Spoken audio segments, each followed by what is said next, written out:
Tractate Bava Batra, page 79. We are 11 lines from the top of the page. The Mishnah tells us Machar Ashpa, Machar Zivla.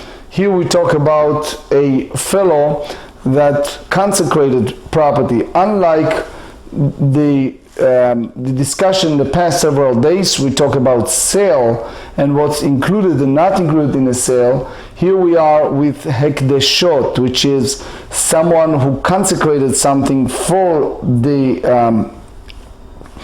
Beit HaMikdash, and the question is how far you go. So here we have a subject that, if you remember, when we study Me'ilah, we studied this subject. Here we have in Me'ilah, Tractate Me'ilah, chapter 13, the first Mishnah. כל דבר, כל הראוי למזבח ולא לבדק הבית. Wait, it's a Me'ilah 12b, 13a.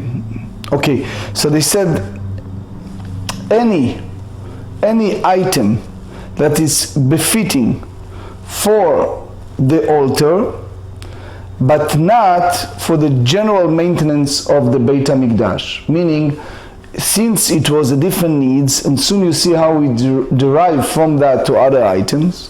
So it was certain things that was good, for example, for the altar, but not for other purposes of the maintenance of the temple. So if someone consecrated any one of these, mo'alin bahen uvema shetocham. So a person can be charged for misuse not just them, but also what within them. So the Mishnah go lozo avzo in the level of gradation.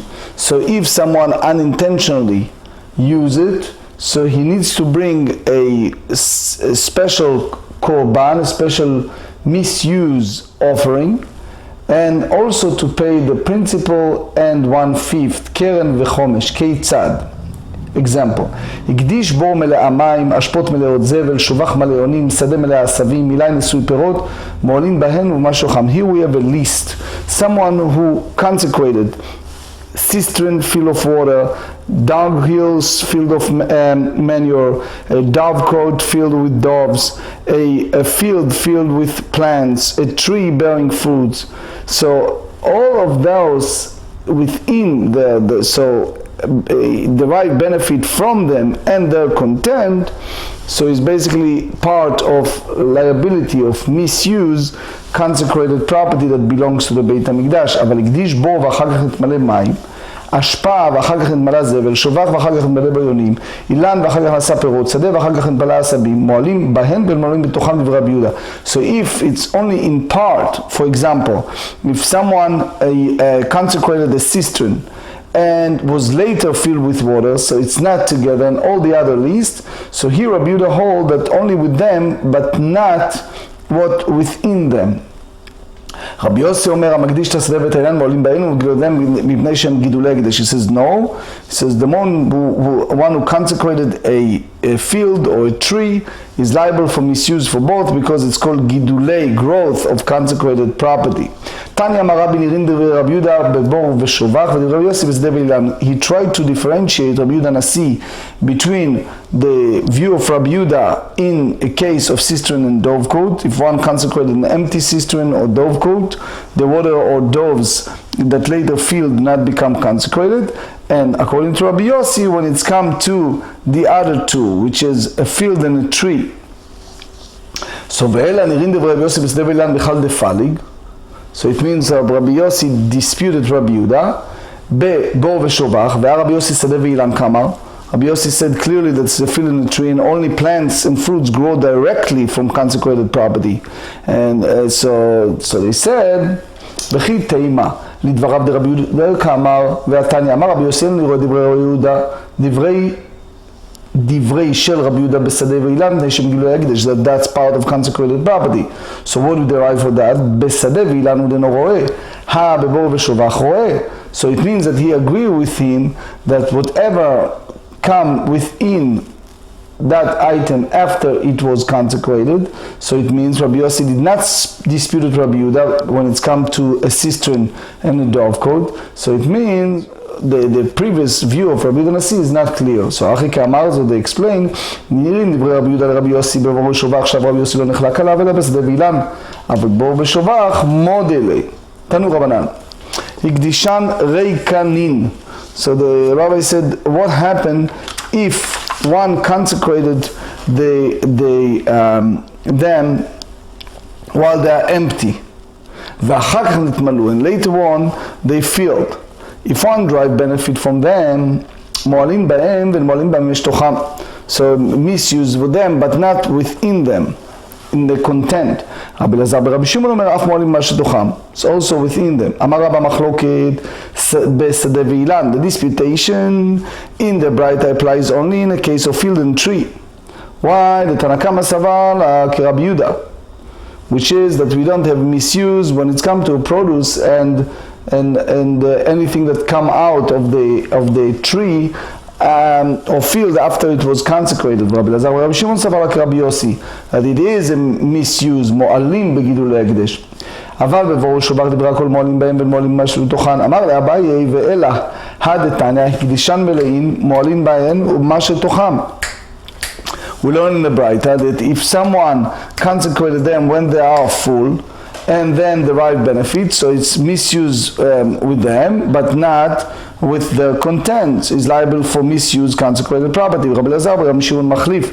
Rabbi Elazar ben Rabbi Shimon go by the reverse order, which means that if someone consecrated in this field, you do not have a concept of misuse, whatever it is in their content.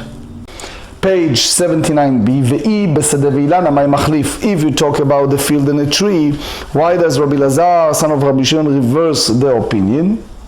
אלא אמר רבא מחלוקת בבור ושובח, אבל בשדה ואילן דיברה כל מועלים בהם ומה שבתוכם, even those growth after it was a הקדש. So the Gemara asks, בור ושובח בריקנין מאי פליגה ומלאים מאי פליגה. When it's come to the cistern and dovecote, where the cistern and dovecote are empty, with regard to what matter do they disagree? בריקנין פליגה בפלוגתא דרב מאיר ברבנן. Remember when we talk about דבר שלא בא לעולם, something is not yet come to the world, so that's the disputation in Kiddushin 63.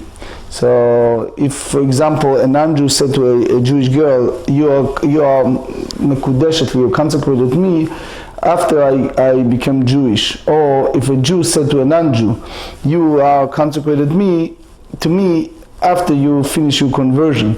So the sages said that this doesn't have a chalot kiddushin, not because at this very moment it's not lo ba la'olam, it's not there yet. So that's application not only when it comes to kiddushin, they have application for many other things as well in halacha.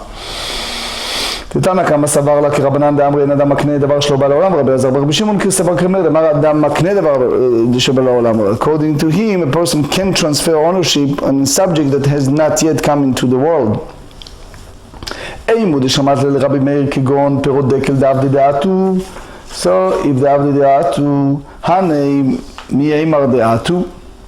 אמר רבא משכח לה במים הבאים דרך חצרו לבור. Here we talk about the water that comes on the way to his courtyard into his cistern. So when it's rain, so it does not need to fill the cistern by itself. They have doves that come in a way to a corner full of dovecote into the empty dovecote. So when it's come to the cistern that's full, what exactly the disputation between the two?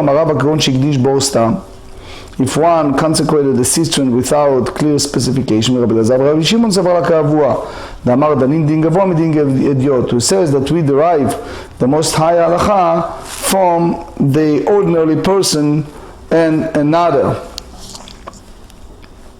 So he said, מה דין אדיוט מצא אמר בירה זבין אלך מאיה זבין אלך, the same way as the ordinary person said, I sold you a cistern but not the water. אף דין גבוה בירה הקדיש, מאיה להקדיש.